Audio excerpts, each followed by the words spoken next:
忍びの時代は終わる。忍びの時代は終わる。俺は忍びだ。 Oh my god, bro. Oh, hell no, man. What the fuck, man? Get your ass up. Les gars, j'ai un problème avec Boruto en ce moment. J'ai toujours défendu Boruto et je maintiens que c'est une assez bonne suite qui tabasse l'horrible Dragon Ball Super, mais dernièrement il y a des trucs qui me dérangent et faut qu'on en parle.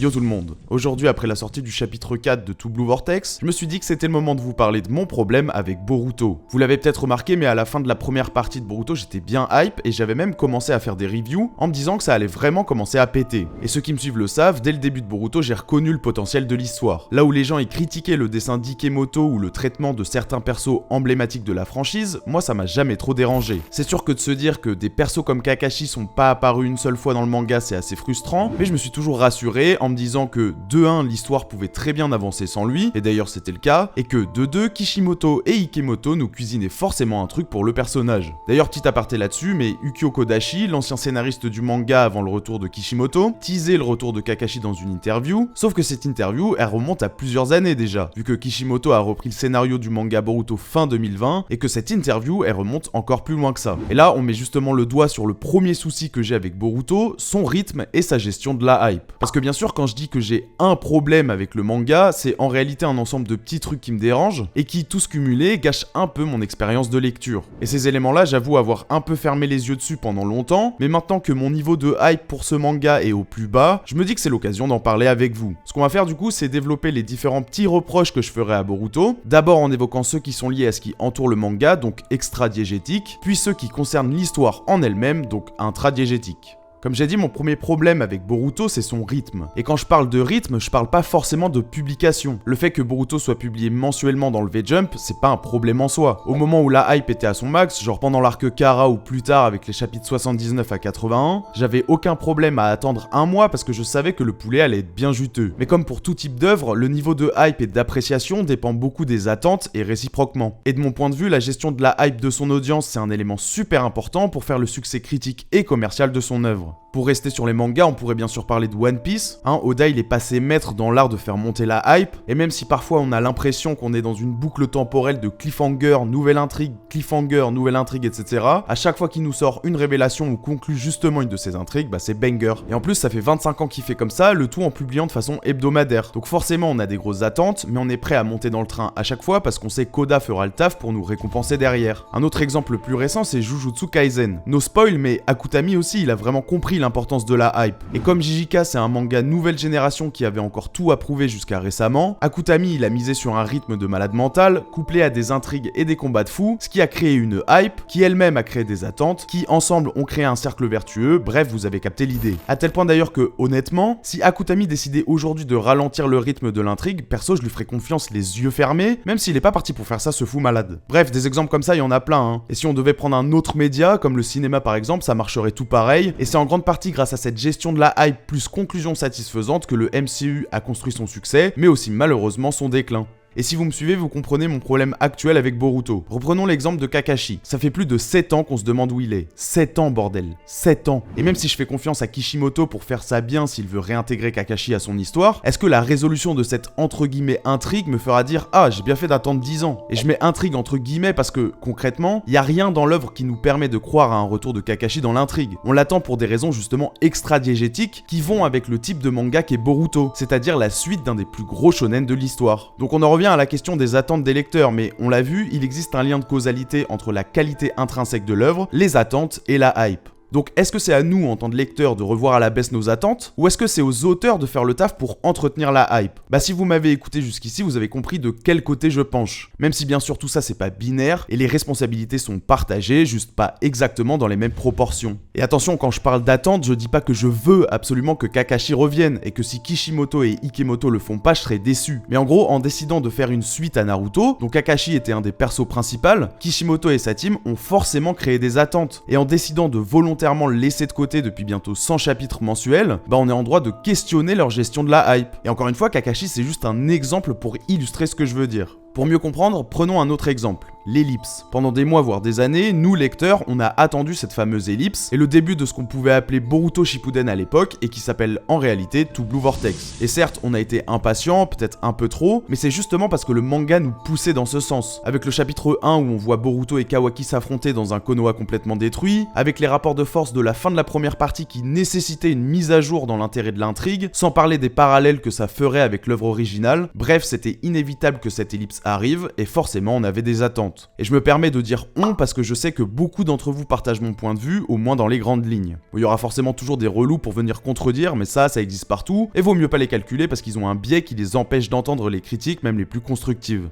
Bref, l'idée de créer une hype autour de l'ellipse était plutôt bien jouée de la part de Kishimoto et ses éditeurs. Sauf que mon problème il se situe plutôt dans l'exécution. Concrètement, Kishimoto et LV-Jump, ils ont pris une décision super bizarre, faire une pause de plusieurs mois dans la publication, on imagine pour préparer To Blue Vortex, mais aussi à Skip pour permettre à Kishimoto d'écrire et dessiner le spin-off sur Minato. Mais bon, déjà, 5 mois pour sortir un one-shot de 55 pages, qui est certes masterclass, franchement faut pas abuser. Mais le pire dans tout ça, je trouve, c'est le retour de Boruto avec les premiers chapitres de To Blue Vortex. Franchement, 5 mois à attendre pour un chapitre où il y a presque que de l'exposition, je l'avais dit dans ma review, mais le chapitre 1 de To Blue Vortex, il sert juste à replacer les enjeux qu'on avait déjà, et potentiellement à essayer de relancer la hype autour de ce manga. Et je veux dire, si déjà on n'avait pas eu de pause, est-ce qu'on aurait eu besoin de ça? A fortiori, en plus quand le rythme de publication est mensuel. Pour rappel, entre les deux parties de Naruto, il n'y avait pas eu de pause, hein. Juste, Kishimoto avait sorti le tome 27, qui était en fait le flashback de Kakashi avec Obito, et qui est Kakashi Gaiden. Donc comme j'ai dit, non seulement il n'y a pas eu de pause, mais en plus l'auteur il nous avait proposé un poulet exceptionnel, qui développait les personnages de Minato, Obito et bien sûr Kakashi, ce qui sera essentiel pour la suite de l'histoire. Vous allez peut-être me dire, ouais mais ça sert à rien de comparer. Sauf que si, justement, on l'a déjà dit, quand tu décides de faire une suite à Naruto, tu sais que tu dois faire avec son héritage. Et même au-delà de ça, la pause c'est un choix éditorial qui s'est déjà révélé très risqué en matière de gestion de la hype. L'exemple le plus récent et parfait, c'est quand même bien sûr les 120 parties du dernier épisode de la dernière saison du final de la fin de l'attaque des Titans. Et encore une fois, le problème c'est pas la qualité de la production ni même de l'histoire. Même si, que ce soit dans le cas de SNK ou Boruto, il y aurait 2-3 trucs à redire, mais on va y revenir.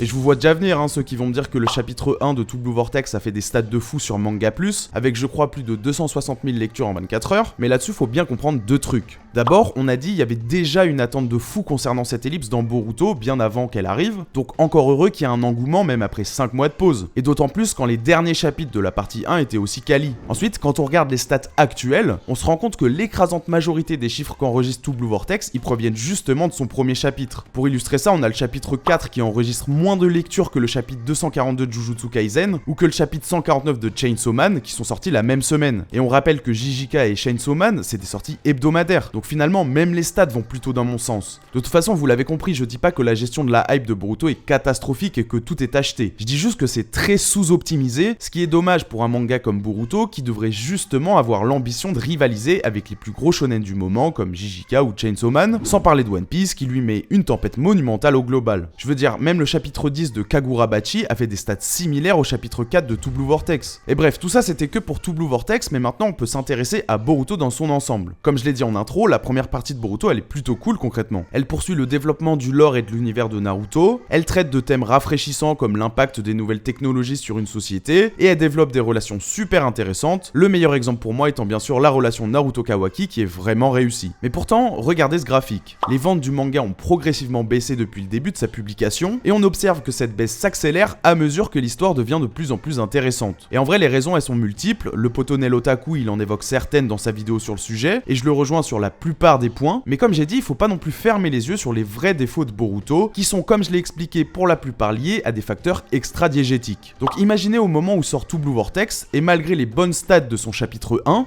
Boruto il a déjà perdu un grand nombre de lecteurs potentiels. Et de toute façon, je pense qu'il n'y a pas besoin de parler de stats pour observer ça, suffit d'en parler autour de vous. Donc voilà, pour résumer mon premier problème, je dirais que Kishimoto, Ikemoto et les éditeurs ont assez mal géré la hype, comme s'ils avaient pas ou pas assez pris en compte des éléments incontournables, liés comme j'ai dit au fait que Boruto soit la suite d'un des plus grands mangas de tous les temps, ou encore au fait qu'il soit publié mensuellement. Si on ajoute à ça l'animé qui est objectivement critiquable, avec un rythme souvent catastrophique et qui en plus est en pause depuis plusieurs mois, on a vraiment le combo parfait pour sous-optimiser la gestion de la hype d'une œuvre comme Boruto. Et je pense que les chiffres de vente en chute libre n'aident vraiment pas et encouragent pas forcément les équipes de Boruto, ce qui enclenche une sorte de cercle vicieux. Bon là pareil je l'ai déjà dit, mais moi je vais pas m'attarder sur des aspects techniques comme le dessin. On peut quand même noter que le dessin d'Ikemoto a pas mal évolué jusqu'à se rapprocher un peu plus du style de Kishimoto. Mais bon concrètement, essayer de copier le trait de Kishimoto c'est pas forcément la tech vu son niveau de fou furieux. Et puis le découpage dynamique d'Ikemoto compense un peu de mon point de vue. Il y a sûrement certains critères objectifs qui existent, mais perso je trouve que ça dépend trop des sensibilités de chacun. Il y en a qui apportent beaucoup d'importance au dessin et au découpage, d'autres moins, bref c'est pas forcément le plus important ici pour moi. Par contre ça m'empêche pas d'avoir 2-3 problèmes avec le manga en lui-même. Je vous le disais tout à l'heure, mais Boruto aborde des thématiques intéressantes, comme celle de la famille, de l'héritage et de l'appartenance, ce qui permet de développer certaines relations intéressantes, comme celle de Naruto Kawaki, Naruto Boruto, même si je sais que ça a pas plu à tout le monde, surtout au début, Boruto Sasuke, Kawaki Boruto bien sûr, bref, tout ça c'est très bien. Mais aujourd'hui, après plus de 80 chapitres de 40 pages, donc l'équivalent de plus de 150 chapitres hebdomadaires, j'avoue avoir un peu de mal à comprendre où le manga Boruto nous amène exactement, et comment les thématiques que j'ai abordées servent le récit. Naruto, clairement, ça parlait de cycle de haine, de guerre, avec tout ce que ça implique en termes de géopolitique et de remise en question d'une société. Ça parlait de destin, de pardon, d'ambition, d'héritage, bref, tout plein de thématiques qui réunies donnaient un ensemble cohérent. Et on pourrait sûrement débattre de la qualité d'exécution, mais ce que je veux dire c'est qu'on savait de quoi Kishimoto voulait nous parler en écrivant son histoire et en développant ses persos. Et me dites pas ouais mais tu dis ça parce que Naruto est terminé donc t'as plus de recul. Non non, dès l'arc Zabuza, on avait déjà presque tous les éléments pour comprendre tout ça, et bien sûr aujourd'hui que le manga est terminé c'est plus facile à analyser, mais au moins les enjeux étaient posés dès le début. Et là petit disclaimer, tout ce que je vais dire à partir de maintenant relève de mon interprétation et de mon analyse, donc je suis ouvert au débat. Boruto c'est une œuvre qui est toujours en cours, donc à tout moment un chapitre peut éclaircir certains des problèmes que j'ai avec l'histoire. Mais ça enlèvera rien à tout ce que j'aurais dit ici sur le manque de clarté des enjeux après plus de 7 ans de publication, et bien sûr ça enlèvera rien non plus aux qualités et aux moments pics que Boruto nous a proposé depuis 7 ans. Bref, je m'explique. Au début de Boruto, on nous introduit la problématique de la technologie, mais en même temps on nous parle d'extraterrestres dévoreurs de planètes. Et s'ils ont fait un parallèle plutôt réussi entre les technologies ninja et Momoshiki dans le premier arc, aujourd'hui j'avoue que je capte pas forcément où ils vont avec ça. Certes, maintenant dans le manga on a des cyborgs surpuissants qui impactent beaucoup plus le monde shinobi que les shinobi eux-mêmes, mais en même temps on nous explique que ces personnages existent justement parce qu'un génie du calibre de Amado a pu reproduire artificiellement la puissance d'un Otsutsuki surcheaté, Shibai.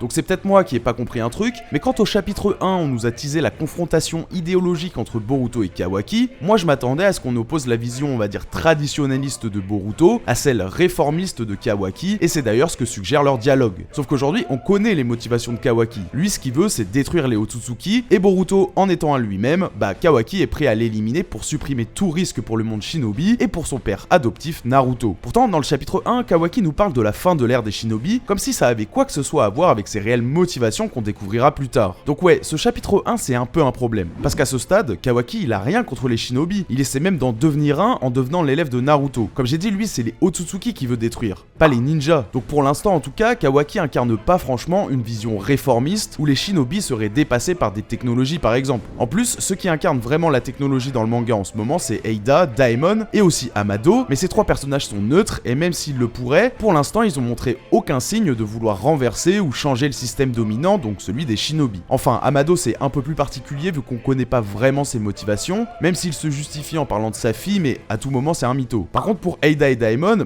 on est clairement sur des PNJ en mode hardcore mais ils sont neutres. Et qu'on se dise que la première scène du chapitre 1 a été retcon, ou qu'on se dise que les motivations de Kawaki et son regard sur le monde shinobi vont complètement changer, dans tous les cas c'est un problème. Parce que là où on en est dans l'histoire, Kawaki ce qu'il veut c'est protéger Naruto et ce qui compte pour lui, donc forcément ça inclut Konoha, les shinobi et tout ce qui va avec. Donc voilà, moi qui ai un big plot twist pour justifier que Kawaki en ait plus rien à foutre de l'héritage de Naruto, ce qui nous est teasé au chapitre 1 va plutôt à l'encontre du développement du personnage de Kawaki qu'on a eu après ça. Et si on se dit par exemple qu'en fait c'est Amado qui manipule Kawaki et que c'est lui qui a vraiment pour objectif de renverser le système shinobi, ce serait un chouïa dommage pour tout le développement de Kawaki qu'on a eu jusqu'ici et sur lequel Kishimoto a autant insisté. Donc niveau enjeu déjà il y a un problème avec ce chapitre 1, celui du lien entre les Otsutsuki, la technologie, mais le pire c'est que Kishimoto continue de nous introduire des nouvelles intrigues. D'abord les cyborgs, mais à la limite ça sert le scénario vu que l'omnipotence d'Eida permet à Kawaki de prendre entre guillemets l'avantage pour réaliser son objectif, mais en plus de ça, on a Code, qui est en gros celui qui a hérité de la vraie volonté Otsutsuki, c'est-à-dire planter l'arbre divin sur la terre pour cultiver son fruit de chakra et évoluer, mais on a aussi Momoshiki, qui pour l'instant a juste servi à teaser l'omnipotence et à nous expliquer un peu le lore des Otsutsuki, et maintenant par-dessus tout ça, Kishimoto nous plaque un Jubi qui a développé un ego et une conscience, et qui vient donc se greffer à la dynamique entre Code, Boruto et Kawaki. Et tout ça c'est sans parler de Shibai, qui nous a été teasé et qui est clairement pas mort, hein. On nous fait comprendre qu'il a juste évolué pour devenir un vrai dieu. Donc on peut théoriser autant qu'on veut, hein, c'est pas inintéressant, mais attention à pas bander sur ce qu'on imagine être Boruto, plutôt que de nous concentrer sur ce que nous raconte vraiment le manga et sur sa qualité objective.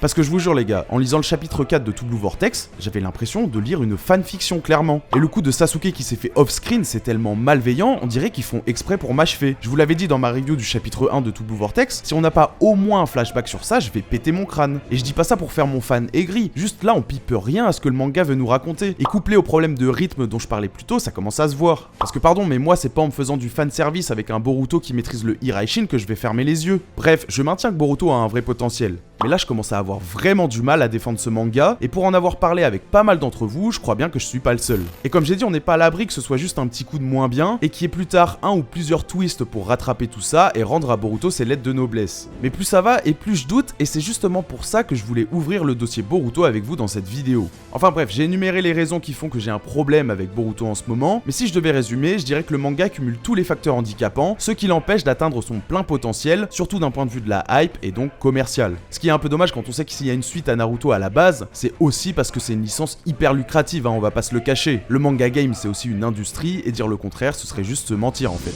En tout cas ce qui est sûr c'est que je ferai plus de reviews mensuelles de Boruto, à moins qu'il y ait vraiment un tournant dans l'histoire. Et en plus je le faisais vraiment par plaisir hein, ces reviews, parce que niveau stats c'était vraiment pas ça. Donc clairement en ce moment j'ai aucun intérêt à en faire. Je vais bien sûr continuer à lire, et je reste toujours aussi intéressé par le développement du lore de Naruto via Boruto, mais s'il y a des choses à dire, bah je ferai ça dans des vidéos thématiques, comme j'ai fait pour Kaguya ou Momoshiki, ce sera mieux pour tout le monde.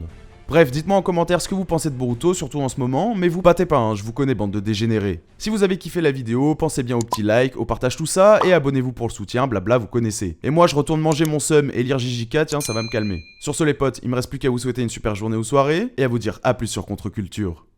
Peace.